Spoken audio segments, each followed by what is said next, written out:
আসসালামু আলাইকুম এভরিওয়ান, আমি রুহুল আমিন তোমাদের সামনে আবারও হাজির হয়েছি আরো একটি মজার ক্লাস নিয়ে। 2026 সালে যারা মাধ্যমিক পরীক্ষা দেবে আমি তাদের জন্য বিশেষ করে এই ক্লাসটি নিয়ে এসেছি। মাধ্যমিকে ইংরেজিতে 3 নম্বরের টেন্স থেকে অল্টারনেটিভ থাকে। আমরা সেই অল্টারনেটিভগুলির অ্যান্সার কিভাবে খুঁজে বের করব তার কতগুলি সহজ এবং অভিনব কৌশল আছে। আমি সেই কৌশলগুলো তোমাদের সামনে তুলে ধরবো আজ।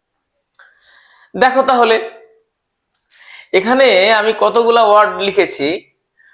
যখনই আমরা সেই অল্টারনেটিভ টেন্স থেকে অল্টারনেটিভ গুলো খুঁজবো অ্যান্সার কোনটা হবে সেটা ঠিক করার জন্য, তখন আমাদের কতগুলো ওয়ার্ড মনে রাখতে হবে। যেমন এখানে লিখেছি আমি now, at this moment, at present, day by day. তো যদি এই ওয়ার্ডগুলি কোনো সেন্টেন্সের মধ্যে আমরা দেখতে পাই তাহলে আমাদের একেবারেই ভেবে নিতে হবে এইটা হবে প্রেজেন্ট কন্টিনিউয়াস টেন্স। কোন টেন্স বললাম?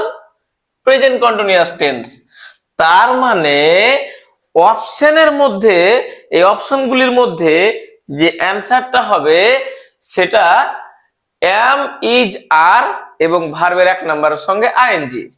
তার মানে প্রেজেন্ট কন্টিনিউয়াস টেন্সের যে ভার্বের গঠন, ভার্বের ফর্ম, সেটাই অ্যান্সার হবে। কখন? যখন এই ওয়ার্ডগুলি দেখতে পাবো আমরা তখন, তাই না?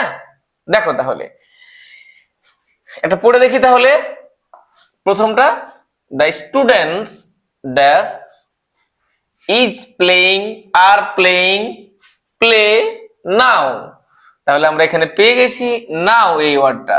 তাহলে যখনই আমরা দেখতে পেয়ে যাব এই ওয়ার্ডগুলির মধ্যে কোন একটা সেন্টেন্সের মধ্যে আছে, তখনই আমাদের একেবারেই ভেবে নিতে হবে এইটা হবে প্রেজেন্ট কন্টিনিউয়াস টেন্স। তার মানে আমি যার মধ্যে যে কোনো একটা আর ভার্বের প্রেজেন্ট ফর্মের সঙ্গে আইএনজি, সেটা উত্তর হবে। তার মানে এটার সঙ্গে আইএনজি নেই, তাহলে এটা বাদ প্রথমেই। তাহলে এই দুটোর মধ্যে যে কোনো একটা উত্তর হবে, তাই না? তাহলে কিভাবে আমি ঠিক করব? এবার এদিকে দেখবো সাবজেক্ট কি লেখা আছে। দ্য স্টুডেন্টস, স্টুডেন্টস মানে একের বেশি, অনেকগুলি ছাত্রছাত্রী। তার মানে ইজ, এটা হবে না, উত্তর হবে এইটা। কোনটা উত্তর হবে? এটা। তাহলে কি হলো এখানে? আর প্লেইং, তাই না? এবার আমরা দেখবো তার পরেরটা 2 নম্বর। They dash are dancing, were dancing, dance নাও।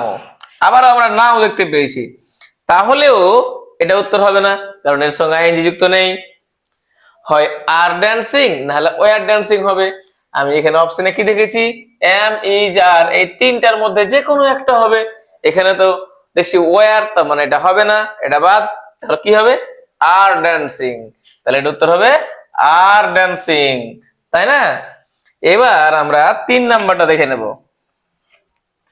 কি লেখা আছে এখানে?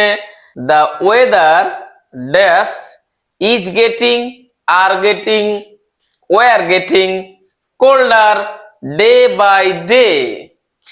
এখানে আমরা পেয়ে গেছি ডে বাই ডে। তার মানে এই ডে বাই ডে যখনই আমরা পেয়ে গেলাম তখনই আমাদের ভেবে নিতে হবে অপশনের উত্তরটা হবে কি? এম, ইজ, আর এর মধ্যে যে কোনো একটা আর ভার্বের 1 নম্বরের সঙ্গে আইএনজি। তাহলে ওয়ার এখানে আছে, তার মানে এটা বাদ প্রথমেই, এম, ইজ, আর এর মধ্যে নেই। তাহলে এখানে কি হবে? ইজ এবং আর আছে, তাই না? তাহলে এখানে দেখবো কি লিখা আছে। দা ওয়েদার মানে আবহাওয়া, ওয়েদার মানে একটি জিনিস সিঙ্গুলার। তাহলে এখানে কি হবে? Is getting.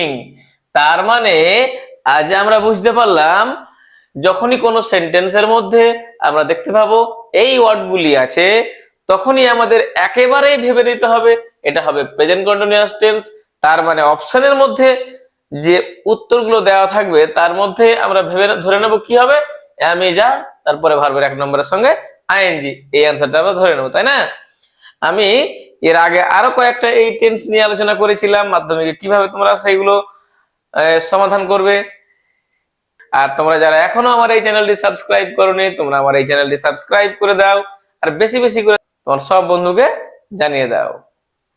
ঠিক আছে, তাহলে আমার এই চ্যানেলের সঙ্গে অনেকক্ষণ ধরে জুড়ে থাকার জন্য তোমাদের অসংখ্য ধন্যবাদ জানিয়ে আজকের মতো এখানেই শেষ করছি।